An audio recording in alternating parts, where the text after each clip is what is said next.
Hallelujah. എല്ലാവരും കരങ്ങൾ ഉയർത്തി ഒന്ന് പറഞ്ഞേ ഹല്ലേലൂയ, ഹല്ലേലൂയ.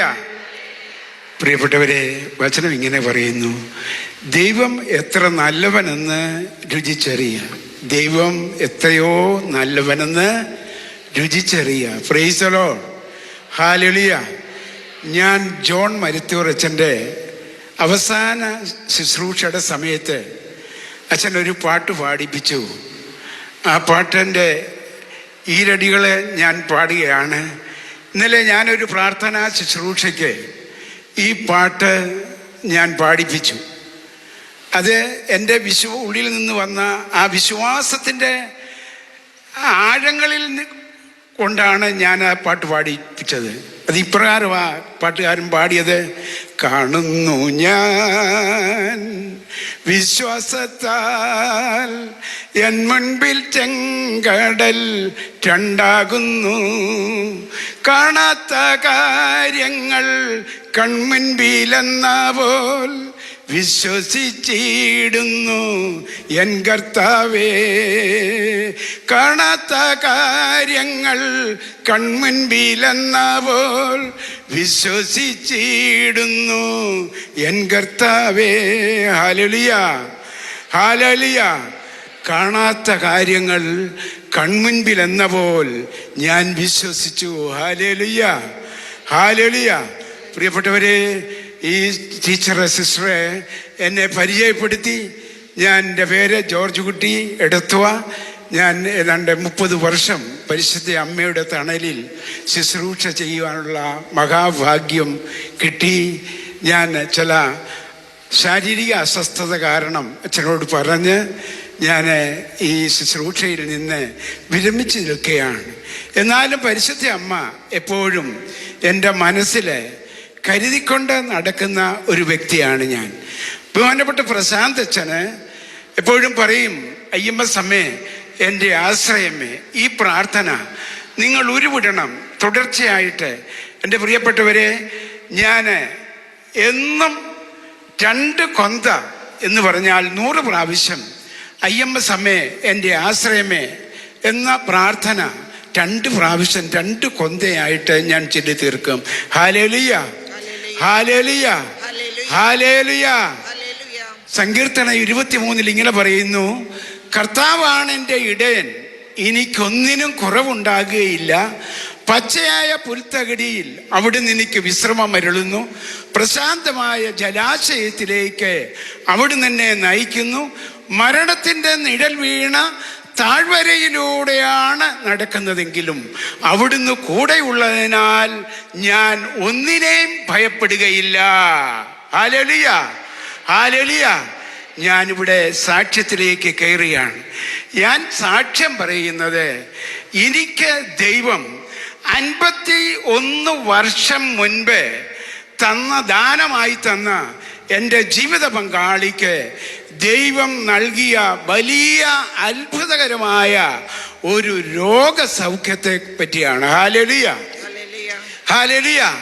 ഇവിടുത്തെ ബഹുമാനപ്പെട്ട അച്ഛന്മാർക്കൊക്കെ എൻ്റെ ഭാര്യയെ അറിയാം. കാരണം വീട്ടിൽ പലപ്പോഴും വന്നിട്ടുണ്ട്. അവള് കൊടുത്ത സൽക്കാരമൊക്കെ അവർക്ക് വളരെ ഹൃദയസ്ഥമാണ്. അതുകൊണ്ട് അവരുടെ മനസ്സിൽ ഒക്കെ എല്ലാവർക്കും, പ്രശാന്ത് അച്ഛനും പ്രഭുദാസ് അച്ഛനും ജോഷി അച്ഛനും എല്ലാവർക്കും, സുധീർ അച്ഛനും ഒക്കെ എൻ്റെ ഭാര്യയെ കുറിച്ചറിയാം. പ്രിയപ്പെട്ടവരെ, ഞാനും എൻ്റെ ഭാര്യയും ആയിട്ട് ഒരിക്കലും പിണങ്ങിയിട്ടില്ല. ഒരിക്കലും ഒരു ചീത്ത വർത്തമാനം പറയാൻ ഇടം വന്നിട്ടില്ല. വളരെ ഹൃദയം തുറന്ന് കഴിഞ്ഞു പോകുന്ന ഒരു കുടുംബം. ഇത് ഇങ്ങനെ പറയുന്നു വചനം, ഉത്തമയായ ഭാര്യയെ കിട്ടുന്നവൻ ഭാഗ്യവാൻ, അവൻ്റെ ആയുസ് ദൈവം ഇരട്ടിക്കും. പ്രിയപ്പെട്ടവരെ, എൻ്റെ ഭാര്യ എനിക്ക് ഉത്തമയായ ഭാര്യയെ ദൈവം തന്നത്. എന്നാൽ അവൾക്കുണ്ടായ ഒരു വലിയ രോഗാവസ്ഥ ഞങ്ങളെ നിർമ്മിക്കാതിരുന്ന സമയത്ത് കഴിഞ്ഞതിൻ്റെ മുൻപത്തെ ആഴ്ച അവസാനത്തോടു കൂടി അവൾക്ക് ചെറുതായ ഒരു ജലദോഷം അനുഭവപ്പെടാൻ തുടങ്ങി. ആ ജലദോഷം അനുഭവപ്പെട്ടു. 1-2 ദിവസങ്ങൾ കഴിഞ്ഞു. ആ ദിവസങ്ങൾ കഴിഞ്ഞപ്പോൾ ജലദോഷം അല്പം മൂർച്ഛിച്ചപ്പോൾ എടത്തുവായിലെ ജൂബിലി എന്ന ഹോസ്പിറ്റലിലെ എൻ്റെ എപ്പോഴും ഞങ്ങളുടെ രണ്ടുപേരുടെയും ഫിസിഷ്യനായ ഒരു ഡോക്ടറെ കൊണ്ടുവന്ന് കാണിച്ചു. അപ്പോൾ പറഞ്ഞു, പനി അല്പം കട്ടിച്ചിട്ടുണ്ട്, അതുകൊണ്ട് ആൻറ്റിബയോട്ടിക് സ്റ്റാർട്ട് ചെയ്യണമെന്ന് പറഞ്ഞു. ടാബ്ലറ്റ് ഡോക്ടർ 5 ദിവസത്തേക്ക് ആൻറ്റിബയോട്ടിക് തന്നു. 2 ദിവസം കഴിഞ്ഞു, 3 ദിവസം കഴിഞ്ഞപ്പോൾ ആൻറ്റിബയോട്ടിക് കൊടുത്ത ആ രോഗിയുടെ രോഗം മൂർച്ഛിക്കുകയല്ലാതെ ശമനമില്ല. എന്ന് പറഞ്ഞാൽ സെപ്റ്റിക് ആകുന്ന ഒരവസ്ഥ, വിഷാംശം എന്ന് പറഞ്ഞാൽ അലർജിയുടെ ഒക്കെ ഒരു സിംറ്റംസ് കടന്നു വരുന്ന ഒരവസ്ഥയിലേക്ക് വന്നു. ഞാൻ ഉടനെ, ഞങ്ങൾ രണ്ടുപേരും ഉള്ളൂ വീട്ടിലെ, മക്കളൊക്കെ അവിടെ ഔട്ട് സൈഡിലാണ്. അപ്പോൾ രണ്ടുപേരും കൂടെ ഡോക്ടറെ വീണ്ടും കണ്ടപ്പോൾ ഡോക്ടർ പറഞ്ഞു അഡ്മിറ്റ് ആകണമെന്ന് പറഞ്ഞു. ഞങ്ങൾ കഴിഞ്ഞ തിങ്കളാഴ്ച ഹോസ്പിറ്റലിൽ അഡ്മിറ്റായി. തിങ്കൾ ചൊവ്വ, അപ്പോൾ മക്കൾ വിദേശത്ത്, എൻ്റെ മക്കളൊക്കെ നേഴ്സുമാരായതുകൊണ്ട് അവൾ വിദേശത്തിരുന്ന് പറയുന്നുണ്ട് ക്രിയാറ്റിൻ നോക്കാൻ പറയണം.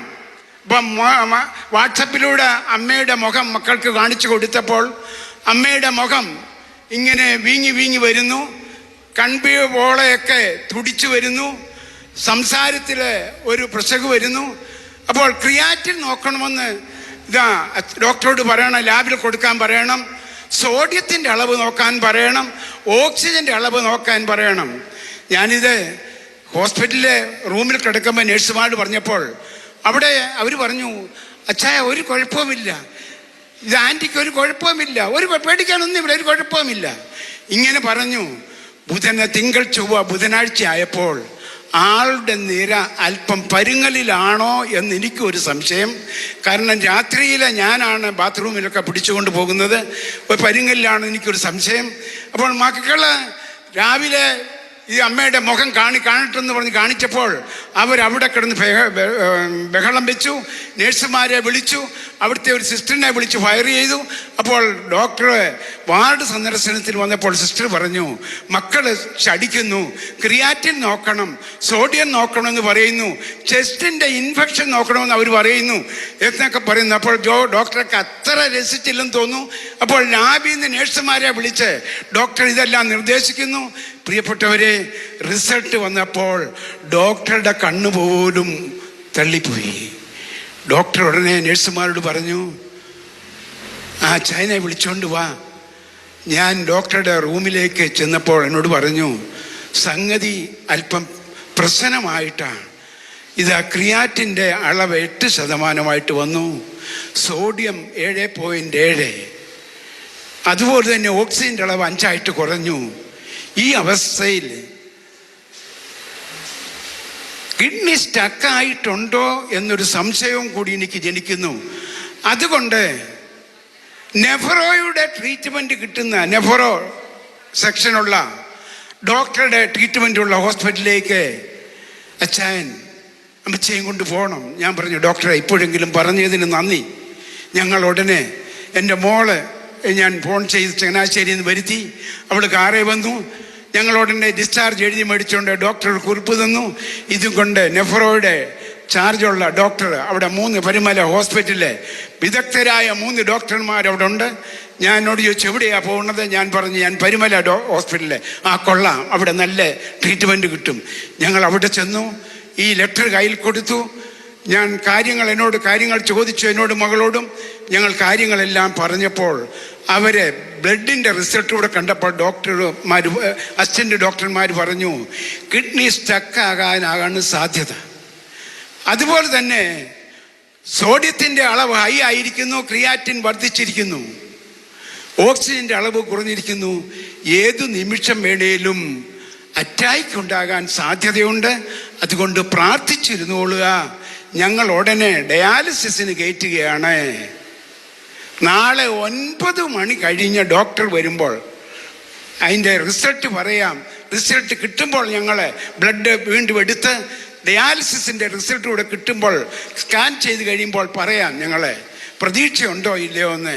അതുകൊണ്ട് പ്രാർത്ഥിച്ചു കൊണ്ടിരുന്നോളാൻ പറഞ്ഞു. എൻ്റെ പ്രിയപ്പെട്ടവരെ, എന്നെ ആകെ തളർന്ന ഒരവസ്ഥയായിപ്പോയി. ഞാനും ജീവിത പങ്കാളിയും, എൻ്റെ ഭാര്യയുടെ പേര് റോസമ്മ, അവളും ഞാനും മാത്രമേ ഉള്ളൂ വീട്ടിലെ. ഞാൻ ആകെ അസ്വസ്ഥതയായി. എൻ്റെ മകൾ എൻ്റെ കൂടെ ഇരിപ്പുണ്ട്, അവളും ഇരുന്ന് കരയുന്നു. ICUവിൽ കയറ്റി, അവളും കരയുന്നു, ഞാനും കണ്ണുനീരോടെ.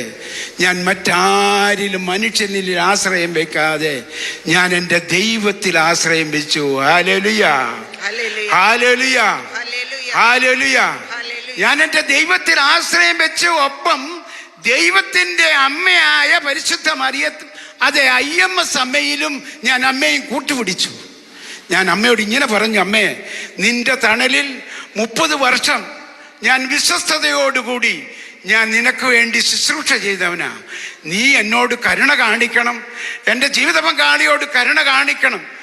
അപ്പോൾ പ്രിയപ്പെട്ടവരെ, ഞാൻ കണ്ണുനീരോടെ പറഞ്ഞതിന് ശേഷം ഞാൻ ജപമാല കയ്യിലെടുത്ത് ഞാൻ രഹസ്യങ്ങളിലേക്ക് 53 രഹസ്യം, സന്തോഷത്തിൻ്റെ രഹസ്യം എനിക്ക് കാണാതെ അറിയാൻ പാടില്ലാത്തത് കൊണ്ട് ഞാൻ മറ്റേ 3 രഹസ്യം ചൊല്ലി, കരുണയുടെ കൊന്തയും ചൊല്ലി. അതിനുശേഷം ഞാൻ തിരുഹൃദയ ജപമാല, ഇതിനിടയിൽ ഞാൻ IMS അമ്മയുടെ എൻ്റെ ആശ്രയമേ 102 ജപമാലയും ചൊല്ലിക്കഴിഞ്ഞാൽ കരഞ്ഞുകൊണ്ട് കരുണയുടെ ജപമാല അല്ല ത്രിഹൃദയ ജപമാല ചൊല്ലിക്കൊണ്ടിരിക്കുക. 2 ജപമാല കഴിഞ്ഞു. 3ാമത്തെ ജപമാലയുടെ മധ്യഭാഗത്താകിയപ്പോൾ ഞാൻ കണ്ണുനീരോടിങ്ങനെ ഇരിക്കുമ്പോൾ ഞാൻ കാണുന്ന വലിയൊരു ദൃശ്യം, ഒരു വലിയ വിഷൻ ഞാൻ കാണുക. ഞാൻ കണ്ണടച്ച് കരഞ്ഞുകൊണ്ട് ജപമാലയിൽ ഞാൻ കാണുന്നത്, ഈശോ ഒരാട്ടിൻകുട്ടിയെ തോളിൽ ഇട്ടുകൊണ്ട് ഇരിക്കുകയും ആ ഇരിക്കുന്ന സ്ഥലത്ത് എൻ്റെ ഭാര്യയുടെ തല ഈശോയുടെ മടിയിൽ വെച്ചുകൊണ്ട് ആ തലയിൽ ഈശോ തലോടിക്കൊണ്ടിരിക്കുകയും ചെയ്യുന്ന വലിയൊരു ദൃശ്യമാണ് ഞാൻ കണ്ടത്. എൻ്റെ പ്രിയപ്പെട്ടവരെ, എനിക്ക് ആദ്യം വിശ്വസിക്കാൻ കഴിഞ്ഞില്ല. എന്നാൽ ഈശോയെ തന്നെയല്ല, പരിശുദ്ധ അമ്മയും IMSൻ്റെ അമ്മയും ഈശോയോട് ചേർന്ന് നിൽപ്പുണ്ട്. അമ്മ ഇരിക്കുകയല്ല, ഈശോ ഇരുന്ന് എൻ്റെ ഭാര്യയെ തലോടുമ്പോൾ IMS അമ്മ ഈശോയോട് ചേർന്ന് നിൽക്കുന്നു. അപ്പോൾ ഞാൻ ഉറച്ചു, അമ്മയും ഈശോയും എൻ്റെ ഭാര്യയുടെ രോഗം ഏറ്റെടുക്കാൻ, അവളെ സുഖപ്പെടുത്തുവാൻ ഈ ICUവിൽ വന്നിട്ടുണ്ട്, റൂമിൽ വന്നിട്ടുണ്ട്. പ്രിയപ്പെട്ടവരെ, ഞാൻ വിശ്വസിച്ചു. എന്നാൽ എൻ്റെ വിശ്വാസം അത്ര ഉറപ്പുള്ളതായില്ല. ഞാൻ വീണ്ടും കണ്ണടച്ച് വീണ്ടും ഈ തിരുഹൃദയ ജപമാല അത് കംപ്ലീറ്റ് ആക്കുവാൻ ഞാൻ തുനിഞ്ഞപ്പോൾ വീണ്ടും കാണുന്നത് പഴയ കണ്ടതുപോലെ തന്നെ ഈശോ എൻ്റെ ഭാര്യയുടെ ശിരസിൽ കൈവച്ച് ഇങ്ങനെ തലോടിക്കൊണ്ടിരിക്കുകയാണ്. പ്രിയപ്പെട്ടവരെ, IMS അമ്മയും കൂടെ നിൽക്കുന്നു. ഞാൻ ഈശോയോട് പറഞ്ഞു, ഈശോയെ മതി, നന്ദി ഈശോയെ, നീ എൻ്റെ ഭാര്യയെ സൊട്ടതിന് നന്ദി, അവളെ സുഖപ്പെടുത്തിയതിന് നന്ദി. പരിശുദ്ധ അമ്മേ, നീ പുത്രനോട് എൻ്റെ ജീവിത പങ്കാളിക്ക് വേണ്ടി മാധ്യസ്ഥ വഹിച്ചതിനെ ഓർത്ത് നന്ദി പറയുന്നു അമ്മേ. പ്രിയപ്പെട്ടവരെ, രാത്രി കഴിഞ്ഞുപോയി. പിറ്റേ ദിവസം നേരം വെളുത്തു. ഞങ്ങൾ ബ്രഷെല്ലാം ചെയ്ത് ബാത്റൂമിലെല്ലാം പോയി.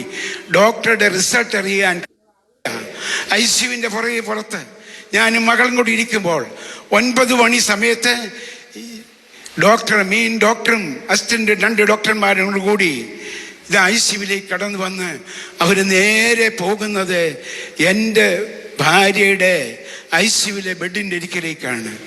അവർ ചെന്ന് അപ്പോഴേ സ്കാനിൻ്റെ റിസൾട്ടൊക്കെ എടുത്തു വെച്ചിരിക്കുക, റിസൾട്ട് എടുത്തു വെച്ചിരിക്കുക.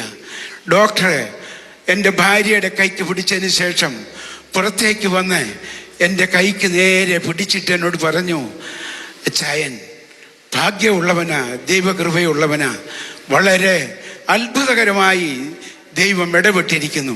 ഞാൻ ചോദിച്ചു, ഡോക്ടറുടെ സ്ഥലം എവിടെയാ? റാന്നി. അദ്ദേഹത്തിൻ്റെ പേര് പ്രീജിത്ത്. എന്നോട് പറഞ്ഞു, ഇനിയും സമാധാനം ഇരിക്കുക എന്ന് വിചാരിച്ച് രോഗം പരിപൂർണമായി കുറഞ്ഞിട്ടില്ല, മൂത്രം സ്റ്റക്കായിട്ടിരിക്കുക. അതുകൊണ്ട് ഡയാലിസിസ് നമുക്ക് തുടർന്ന് കൊണ്ടിരിക്കണം. ഏതാനും ഡയാലിസിസൂടെ വേണ്ടി വരും. പ്രിയപ്പെട്ടവരെ, ഞാൻ അമ്മയോട് പറഞ്ഞു, എൻ്റെ ഭാര്യയുടെ യൂറിൻ ശരിയായിട്ട് ആ വൃക്ക കിഡ്നി ശരിയായി പ്രവർത്തിച്ച് യൂറിൻ പോകുകയാണെങ്കിൽ ഞാൻ വന്ന് സാക്ഷ്യം പറയും. അതിനു മുൻപേ ഞാൻ നിത്യാരാധനയിൽ അമ്മയോട് മാധ്യസ്ഥം നേർന്നു, പരിശുദ്ധ കുർബാനയ്ക്ക് ഞാൻ നേർന്നു. ഞാൻ ഇന്നലെ പരിശുദ്ധ കുർബാനയിൽ പള്ളിയിൽ പോയപ്പോൾ ബലിയർപ്പണത്തിലെ കാഴ്ചവെപ്പിൻ്റെ സമയത്ത് എൻ്റെ ഭാര്യയെ ആ കാഴ്ച അപ്പത്തോടും വീഞ്ഞോടും ചേർത്ത് എൻ്റെ ഭാര്യയും ചേർത്ത് വെച്ച് ഞാൻ പറഞ്ഞു, അമ്മേ മാതാവേ, നിന്റെ പുത്രൻ്റെ ബലിയർപ്പണമാ. നാളെ ഞാൻ സാക്ഷ്യം പറയണമെങ്കിൽ എൻ്റെ ഭാര്യയുടെ മൂത്രം പോയിട്ട് എന്ന് കേട്ടെങ്കിൽ മാത്രമേ ഞാൻ IMS നടയിൽ വരികയുള്ളൂ. സാക്ഷ്യം പറയണമെങ്കിൽ എൻ്റെ ഭാര്യയുടെ മൂത്രം പോകാൻ തിരുക്കുമാരനോട് മാധ്യസ്ഥം വഹിക്കണം. എൻ്റെ പ്രിയപ്പെട്ടവരെ, ഇന്നലെ സ്കാനിങ് ഉണ്ടായിരുന്നു. സ്കാനിങ് കഴിഞ്ഞ് ഏതാണ്ട് 2 മണിയോടുകൂടി റൂമിൽ വന്നു. അല്പം കഴിഞ്ഞപ്പോൾ മകളോട് പറഞ്ഞു ബാത്റൂമിൽ പോകണം. ബാത്റൂമിൽ പോയപ്പോൾ എൻ്റെ പ്രിയപ്പെട്ടവരെ, അത്ഭുതമെന്ന് പറയട്ടെ, യൂറിൻ നിർബാധം പോകുവാനായിട്ട് പരിശുദ്ധ അമ്മയും തിരുക്കുമാരനും അനുഗ്രഹിച്ചു. Hallelujah, hallelujah. ഈ അത്ഭുതകരമായ ഈ വലിയ സൗഖ്യം മരണത്തിൻ്റെ നിഴൽ വീണ താഴ്വരയിലൂടെയാണ് കടന്നുപോയതെങ്കിലും അവിടെ ഒന്നും ഭയപ്പെടാതെ ദൈവത്തെ മുറുകെ പിടിച്ച്, പരിശുദ്ധ അമ്മയെ മുറുകെ പിടിച്ച് പ്രാർത്ഥിച്ചപ്പോൾ അമ്മയും തിരുക്കുമാരനും തക്ക സമയത്ത് ഇടപെട്ടു. അതാണ് കാണുന്നു ഞാൻ വിശ്വാസത്താൽ എൻ മുൻപിൽ ചെങ്കടൽ രണ്ടാകുന്നു. പുറപ്പാടിൻ്റെ പുസ്തകം 14 ഇതാ മോശ സംശയിച്ചുകൊണ്ടിരുന്നപ്പോൾ, വിഷമിച്ചുകൊണ്ടിരുന്നപ്പോൾ യേശു മോശയോട് പറഞ്ഞു, മോശേ, ഞാൻ തന്നിരിക്കുന്ന വടി നീ എടുത്ത് ചെങ്കടലിന് നേരെ നീട്ടുക. ഇസ്രായേൽ ജനവും ഇതാ പരിഭ്രമിച്ചു നിന്നപ്പോൾ മോശ ശങ്കിക്കാതെ ദൈവം കൊടുത്ത വടിയെടുത്ത് ചെങ്കടലിന് നേരെ നീട്ടിയപ്പോൾ ഇതാ മനുഷ്യൻ അസാധ്യമായ കരുതിയ ചെങ്കടൽ പിളർന്ന് 2ആയി വിഭജിച്ച് ഒരു മതിൽ പോലെ തീർത്തുകെട്ടി സമതലമുണ്ടായി. ഫറവോയുടെയും സൈന്യത്തിൻ്റെയും ആ വലിയ വിപത്തിൽ നിന്ന് മോശയും ഇസ്രായേൽ ജനവും ചെങ്കടൽ മറികടന്നു. അതുപോലെ വിശ്വാസത്തിൻ്റെ വടി ദൈവം എൻ്റെ തന്നു. ഞാൻ വിശ്വാസത്തോട് കർത്താവിനോടും പരിശുദ്ധമ്മയോട് പ്രാർത്ഥിച്ചപ്പോൾ എൻ്റെ മുൻപിൽ എൻ്റെ ഭാര്യയ്ക്കുണ്ടായിരുന്ന ചെങ്കടൽ മരണത്തെ മുഖാമുഖം കണ്ട നിമിഷം ഞങ്ങളിൽ നിന്ന് കർത്താവ് എടുത്തു മാറ്റി. പരിശുദ്ധ അമ്മയ്ക്കും എൻ്റെ ഈശോയ്ക്കും 1000 കോടാനുകോടി നന്ദി. ദൈവത്തിന് സ്തുതി. ഹല്ലേലൂയ.